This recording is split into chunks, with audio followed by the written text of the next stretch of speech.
दूर कहीं किसी गांव में पिंकी और पिंटू रहा करते थे। हाल ही में अचानक दुर्घटना में उन्हें अपने माता पिता को खो दिया था। तब से ही अपने माता पिता को बार बार याद करके वो दोनों खूब रोया करते।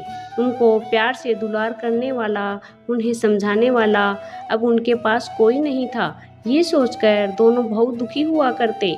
इसलिए एक दिन भगवान जी की तस्वीर के सामने खड़े होकर पिंकी ने कहा, भगवान जी, हमेशा आपके बारे में माँ हमें बात बताया करती थी। आप हमारी इच्छाओं को पूरा करते हो। अब हम बिना माँ बाप के कैसे रहे हनुमान जी, हमें दे दीजिए ना माँ बाप। यूं भगवान के सामने प्रार्थना कर वे दोनों रोते रोते वहीं पर सो गए। आज ही रात के समय हनुमान जी की तस्वीर से एक रोशनी निकली। उस रोशनी ने उन दोनों के पिता का रूप ले लिया। सुबह होते ही आंख खोलकर जैसे ही उन्होंने देखा अपने सामने अपने पिता को पाकर पिंकी और पिंटू की खुशी का ठिकाना नहीं रहा। बाबूजी, भगवान से बात कर क्या आप वापस आए हो? इस पर उनके पिता रमेश ने कहा, हाँ बेटा, मैं तुम दोनों का दर्द देख नहीं पाया, इसलिए मैं तुम्हारे पास वापस चला आया हूँ। यूं कहकर भगवान हनुमान जी ने उन दोनों को सीने से लगाया। यूं ही दिन बीत रहे थे। एक दिन रमेश ने किसानी के काम पर जाने के लिए साथ में अपने बच्चों को ले जाना चाहा। बाबूजी, भला हम खेती पर आकर क्या करेंगे? बेटा, मैं खेती पर रहकर तुम दोनों पर नजर नहीं रख पाऊंगा, ना कि तुम क्या खा रहे हो क्या नहीं। और ये पिंटू अभी छोटा है ना, किसी को कोई चीज लेते देखेगा तो इसे भी दिलाकर वो रोने लगेगा। हम भाई को स्कूल भेजेंगे ना, सरकार की बनाई हुई स्कूल में हम जैसे गरीबों के लिए पढ़ाई के साथ साथ दोपहर का खाना भी मुफ्त मिलता है। और पता है, साथ में केला और अंडा भी देते हैं।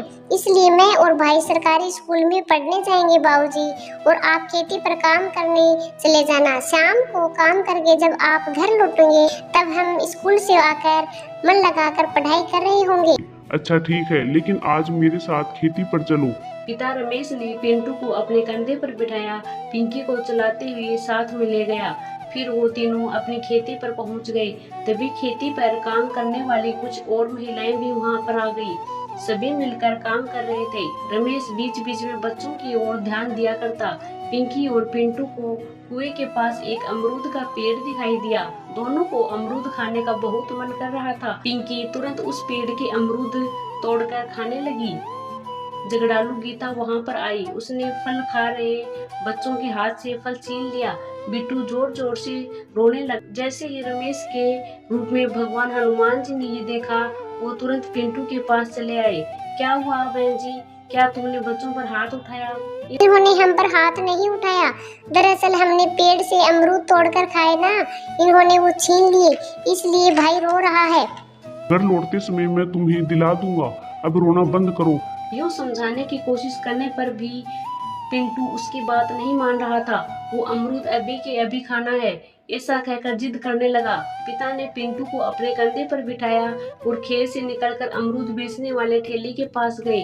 मोल भाव कर उन्होंने बच्चों के लिए अमरूद खरीद लिए।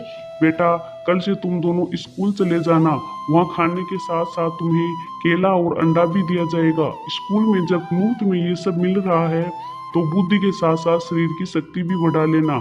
यूं कहकर अगली सुबह रमेश अपने दोनों बच्चों को लिए स्कूल चला गया। सरकारी स्कूल में उन दोनों का दाखिला कराया।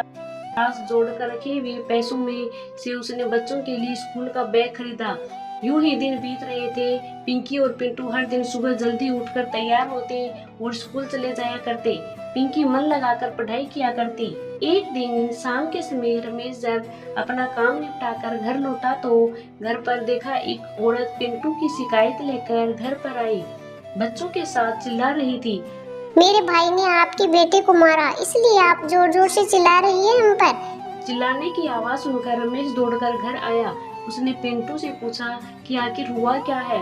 तब पिंटू ने स्कूल में हुई उस लड़ाई के बारे में बताया। पिंटू की बात सुन पार्वती ने अपने बेटे शेखर से सच कहने के लिए कहा, देखो बहना, जुबान है, जो मन में आए वो कह देना सही नहीं है। आपका बेटा भी तो मेरे बेटे को हर समय ये कहकर चिढ़ाता है कि उसकी माँ नहीं है। मुझ पर हाथ कैसे उठा दिया आपने? भाई साहब, वो मैं गुस्से में थी तो गलती से हाथ उठ गया मेरा।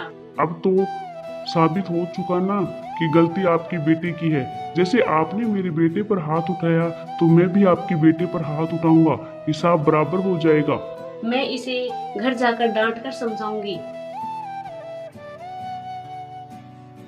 बेटा पिंटू, इतना गुस्सा अच्छा नहीं है।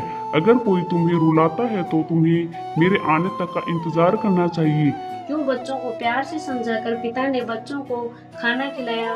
फिर एक दिन रमेश का ये रूप हनुमान जी ने अपना असली रूप बच्चों को दिखा दिया।